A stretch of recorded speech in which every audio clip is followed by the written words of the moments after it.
గతంలో కేసీఆర్ కన్నా దొడ్డుకున్నోళ్ళు, కేసీఆర్ కన్నా ఎత్తుకున్నోళ్ళు చాలామంది మంత్రులైనరు.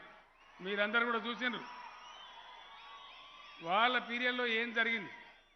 ఈ గద్వాలలో ఉన్నవాళ్ళు అడ్డం పొడుగు చాలా మాట్లాడే వాళ్ళు ఉన్నారు. ఏ ఒక్క ప్రాజెక్టు కంప్లీట్ చేయించలే, అన్ని పెండింగ్లనే ఉండే తెలంగాణ వచ్చే వరకు. మొదలుపెట్టిన గీకిండ్రు కానీ అక్కడ పెట్టిండ్రు, ముట్టుకోలే. భయంకరమైన బాధ. మహబూబ్ నగర్ పట్టణంలో 14 రోజులకు ఒక్కనాడు మంచినీళ్ళు దొరికేటి. 14 రోజులకు ఒక్కనాడు. ఆనాడు బిందెలు పట్టుకొని, ప్లాస్టిక్ బిందెలు పట్టుకొని ఎంత బాధపడ్డామో మీకు తెలుసు. ఇలా మిషన్ భగీరథ మా తల్లులకు, మా ఆడబిడ్డలకు తెలుసు. ఎవరి ఇంట్లో వాళ్ళే నల్లా పెట్టి బ్రహ్మాండంగా ఆడబిడ్డ బిందె పట్టుకొని బజారుకు పోకుండా నల్లాల పథకం తెచ్చి పెట్టుకున్నాం. ఇది ఎక్కడ ఇండియా మొత్తంలో, భారతదేశంలో ఎక్కడ లేదు. ఇవన్నీ కూడా మీకు తెలుసు. ఇలా కళ్యాణ లక్ష్మి కావచ్చు, షాదీ ముబారక్ కావచ్చు, అనేక రకాలుగా కేసీఆర్ కిట్లు కావచ్చు, అమ్మ ఒడి కార్యక్రమం కావచ్చు, అనేక కార్యక్రమాలు మనం చేసుకున్నాం. నేను మీ అందరినీ కోరేది ఒకటే, ఈరోజు చాలా గర్వం అనిపించే విషయం ఏంటంటే, గతంలో బతుకులేక మనం వలసపోయినాం.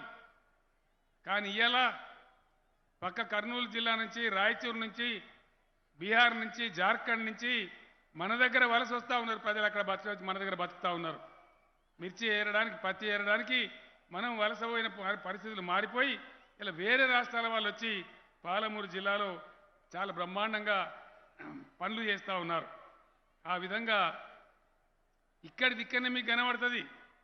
ఆనాడు మనం విడిపోతామంటే మీకు కరెంటు రాదు, మీ తెలంగాణ చీకటైపోతుందని మాట్లాడింది. ఇక్కడ నుంచి 20 కిలోమీటర్లనే ఉంటుంది ఆంధ్రప్రదేశ్. ఇలా తెలంగాణలో తుంగభద్ర ఒడ్డు దాటితే, తుంగభద్ర బ్రిడ్జి దాటితే యువతల 24 గంటల కరెంటు, అవతల మాత్రం 24 గంటల కరెంటు ఉండదు. అది మనం అందరం కూడా చూస్తూ ఉన్నాం. ఆ విధంగా చాలా బ్రహ్మాండమైనటువంటి పనులన్నీ చేసుకున్నాం.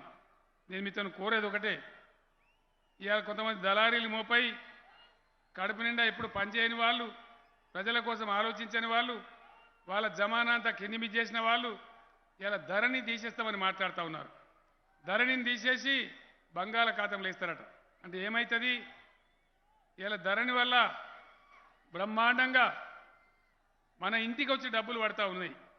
రైతు బంధు డబ్బులు నేను హైదరాబాద్లో అక్కడ వేస్తే నేరుగా మీ బ్యాంక్ అకౌంట్లో జమ అవుతూ ఉన్నాయి.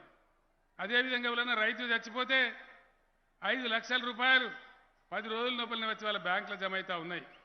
అదేవిధంగా రైతుల వడ్లు అమ్మితే గతంలో నెలలు పట్టేది, రైస్ మిల్లుల చుట్టూ, బీట్ల చుట్టూ, సేట్ల చుట్టూ తిరిగేది.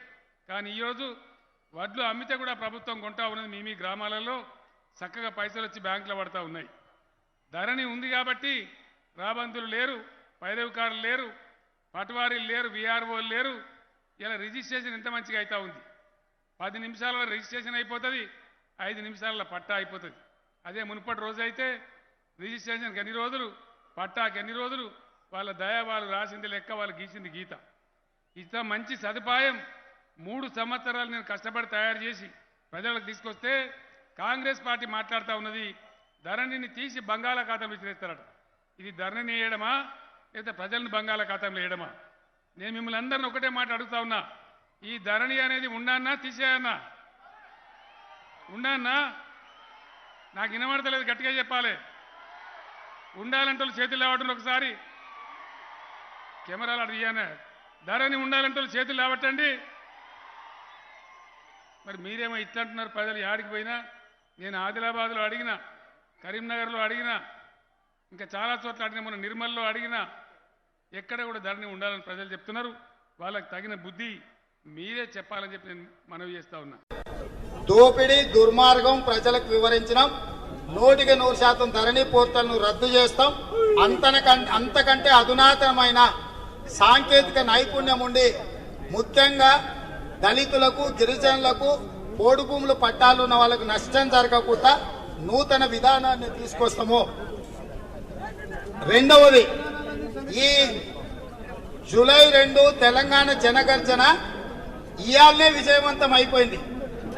పొంగులేటి శ్రీనివాసరెడ్డి కాంగ్రెస్ లో చేరుతున్నాడన్న మరుక్షణం పోడు భూముల పట్టాలు వంచుతాను ముఖ్యమంత్రి బయలుదేరాడు.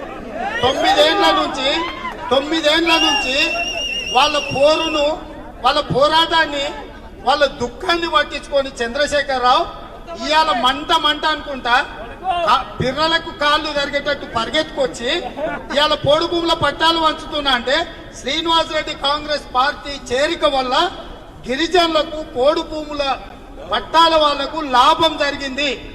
రేపు సభ తర్వాత ఇంకా పేదలకు అన్ని రకాలుగా ఇన్ని రోజులు చేసిన మోసాన్ని పక్కన పెట్టి పేదల కోసం పరిగెత్తే పరిస్థితి వస్తుంది. ఫామ్ హౌస్ లో వండుకున్న సీఎం ప్రగతి భవన్లకు తెచ్చినాం, ప్రగతి భవన్ లో వండుకున్న సీఎం ను సచివాలయానికి తెచ్చినాం, సచివాలయంలో కూర్చునే సీఎం ఇవాళ ఖమ్మం జిల్లాలో పోడు భూముల దారి పట్టిండు. దీనికి అంత కారణం ఖమ్మం జిల్లాలో తెలంగాణ జనగర్జన ఏదైతే జరుగుతుందో, రాజకీయ పునరేకీకరణ ఏదైతే జరుగుతుందో అది చంద్రశేఖరరావు పతనానికి పునాదులు వేస్తుంది. మేము రైతు బంధు విషయంలో మిత్రమా రైతు సంఘర్షణ సభ వరంగల్లో పెట్టి రైతు డిక్లరేషన్ పేరు మీద ఈ సన్నాసి 10,000 ఇస్తుండే సంవత్సరానికి మేము 15,000 ఇస్తామన్నాము. కౌలు రైతులకు కూడా 12,000 రూపాయలు ఇస్తామని చెప్పినాం. కాబట్టి మేము వస్తే రైతు బంధు 15,000 రూపాయలు అవుతుంది.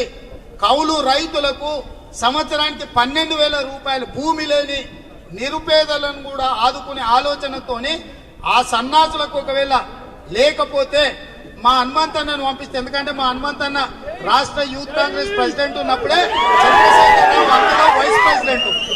మా హనుమంతన్నను ప్రగతి భవన్ కు పంపిస్తా.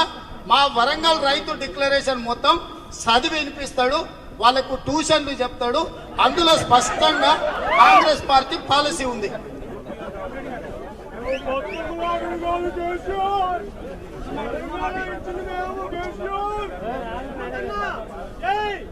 లేదు, ఆయన మోసం చేసి ఇయ్యనే లేదు. ఇది కూడా శాంపిల్ గవర్నమెంట్. ఎర్రవల్లిలో డబుల్ బెడ్రూమ్ ఇల్లు కలిసి శాంపిల్స్ చూపించేసి రాష్ట్రమంతా దోషిండు. మిషన్ భగీరథ 2 ఊర్లలో నీళ్ళు ఇచ్చి శాంపిల్ కింద దోషించు. ఉద్యోగాలు ఒక 4 ఇచ్చి అందరికి ఇచ్చిన అని చెప్పిండు. ఈ గవర్నమెంటే శాంపిల్ గవర్నమెంట్.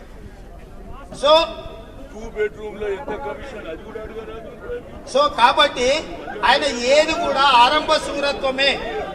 కొసేళ్ల దాకా చంద్రశేఖరరావు సంసారమే చెయ్యడు.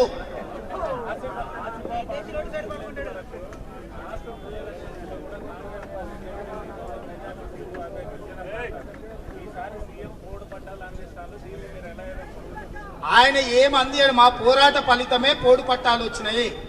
దళిత గిరిజన దండోర తీసుకొని మేము పోడు పట్టాలు ఇస్తావా లేదా బిడ్డ అని రోజు ఎంబడి పడితేనే మంత్రివర్గ ఉపసంఘం వేసిండు.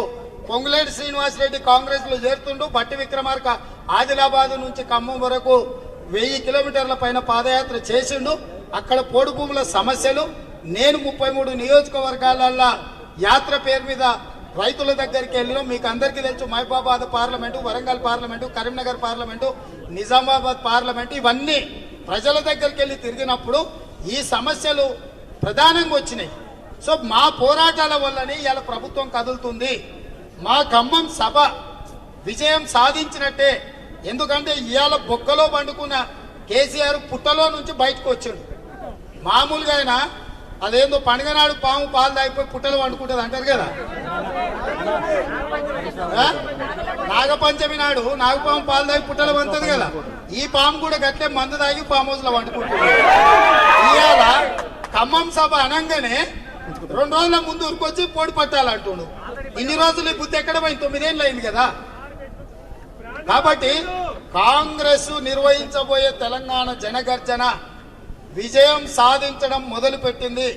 పొంగులేటి శ్రీనివాసరెడ్డి కాంగ్రెస్ పార్టీలోకి రావడము సత్ఫలితాలను ఇస్తుంది. ఆయన కేటీఆర్ నిన్నమన్న ఏదో టీవీలో అన్నాడట, మేము టికెట్లు ఇవ్వనందుకు వాళ్ళు పార్టీ మారుతురని. ఆ సన్నాసి వాళ్ళ నాయనకు 2001 చంద్రబాబు నాయుడు మంత్రి అయినందుకే కదా పార్టీ మారింది. ఒప్పుకుంటాడా?